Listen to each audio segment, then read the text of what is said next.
These 15 assets are quietly making Americans rich. Wait till the last one. At 15, we have cash flowing skills.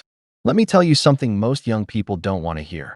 The first asset that makes people rich isn't crypto, real estate, or stocks.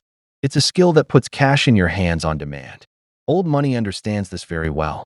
A cash flowing skill is anything you can sell independent of a job: copywriting, sales, video editing, programming, marketing, AI automation, consulting, even storytelling. Why is this an asset? Because skills compound into opportunity. When the economy crashes, assets fall, but skills still sell. When trends change, skills adapt. When capital is low, skills create capital. Most millionaires you admire didn't start with money. They started with something they could do better than others and monetized it repeatedly. Skills create leverage.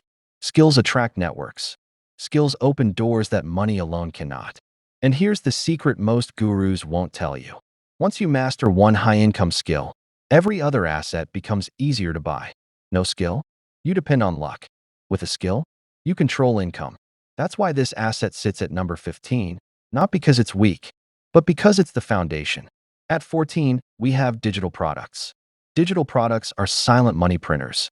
Ebooks, templates, courses, Notion systems, AI prompts, stock footage, scripts, created once, sold forever. The rich love digital products because they scale without permission. No inventory, no shipping, no employees at the beginning. Just knowledge packaged into value. Here's why this asset keeps making people rich. Time is removed from income. When you trade hours for money, you cap your future. When you sell digital products, your income disconnects from time. You can sleep and sell, travel and sell, repeat yesterday's effort endlessly. And the best part? You don't need to be the smartest person in the room. You only need to be one step ahead of someone else.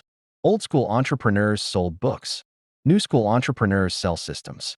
Digital products turn experience into equity. And once you understand this asset, you stop asking, how can I work harder? And start asking, how can I package this once? That mindset shift alone changes lives. At 13, we have online audience. Attention is the new oil. An audience is an asset because people trust voices they hear repeatedly. YouTube channels, email lists, TikTok pages, Instagram themes, communities. The platform doesn't matter. The relationship does. Every rich creator you see today started when nobody was watching. An audience gives you distribution, influence, negotiating power, unlimited monetization paths.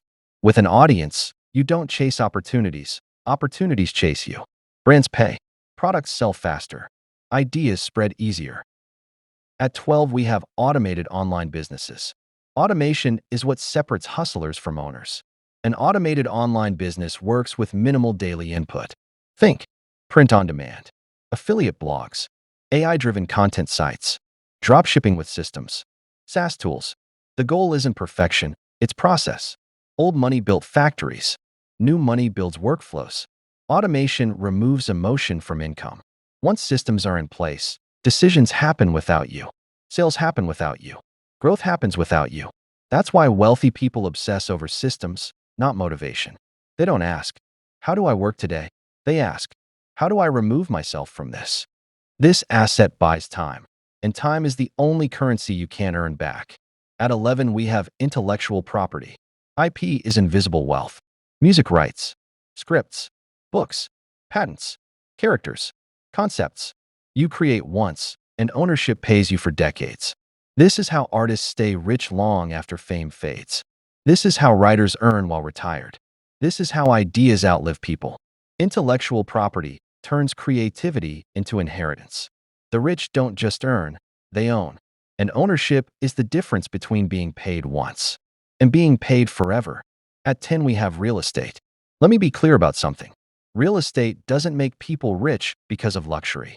It makes people rich because of cash flow, leverage, and patience. Old money never rushed real estate. They bought slow and held long. Rental properties, duplexes, short-term rentals, farmland. These aren't just buildings.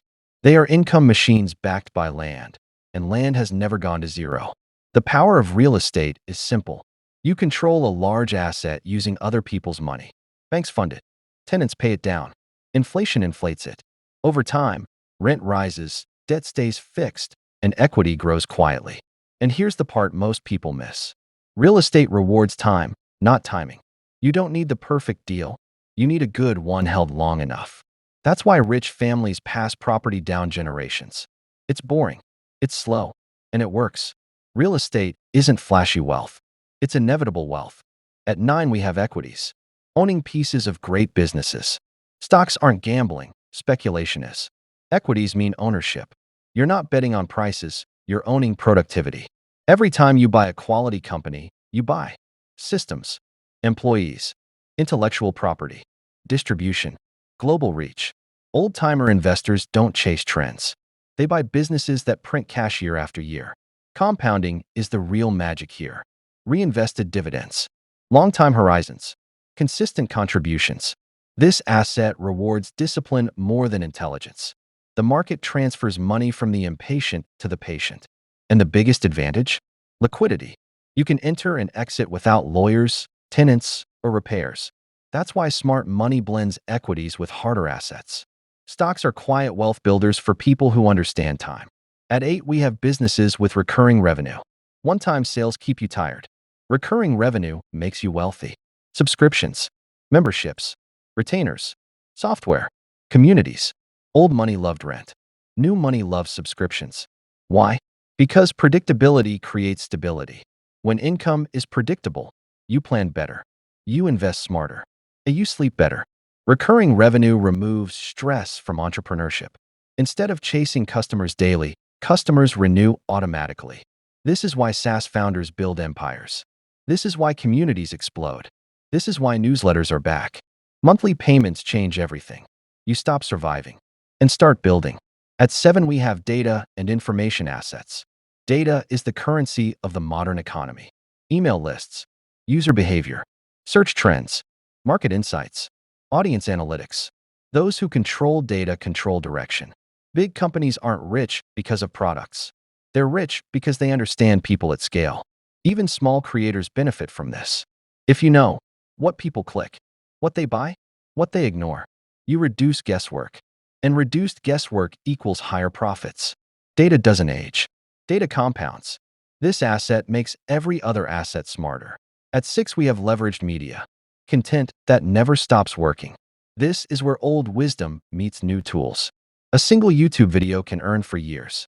A blog post can rank for decades. A podcast episode can resurface endlessly. Media is leverage. One message, unlimited reach. Old school thinkers wrote books. Modern thinkers build content libraries. And here's the real power. Media builds trust at scale. People feel like they know you before meeting you. That trust converts faster than ads ever will. This is why quiet creators outperform loud marketers. Media is the asset that multiplies all others. At 5, we have private ownership in businesses. This is where wealth stops being visible and starts being real. Private ownership means you own equity, not just income. Not stocks on a screen. Real companies, real cash flow, real control. Old money never rushed public markets. They bought into businesses quietly, early, and held them long. Private businesses offer something public assets can't. Control. You influence decisions. You shape strategy. You protect downside. And because these deals are less accessible, competition is lower. That's why wealthy people buy small businesses, partner with operators, acquire boring companies, car washes, logistics firms, local services, manufacturing, boring businesses, beautiful cash flow. Private ownership isn't about headlines.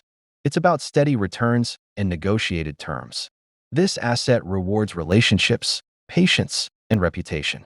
And once you're inside this world, wealth becomes quiet. At 4, we have tax advantage structures. This is the asset nobody brags about, but everyone wealthy understands. It's not about earning more. It's about keeping more. Legal structures, trusts, holding companies, depreciation strategies, jurisdiction planning.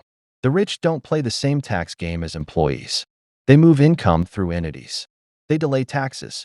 They offset gains, not by cheating, but by understanding rules written for asset owners. 2 people can earn the same amount and keep completely different percentages. This asset doesn't grow money. It protects it. And protection is a form of growth. At 3, we have networks and relationships. This asset compounds faster than money. Networks create access. Access creates opportunity. Opportunity creates wealth. Old money was built in rooms, not online. Deals happen because of trust. Trust comes from shared history. Shared history comes from time. Your network determines deal flow, capital access, information advantage.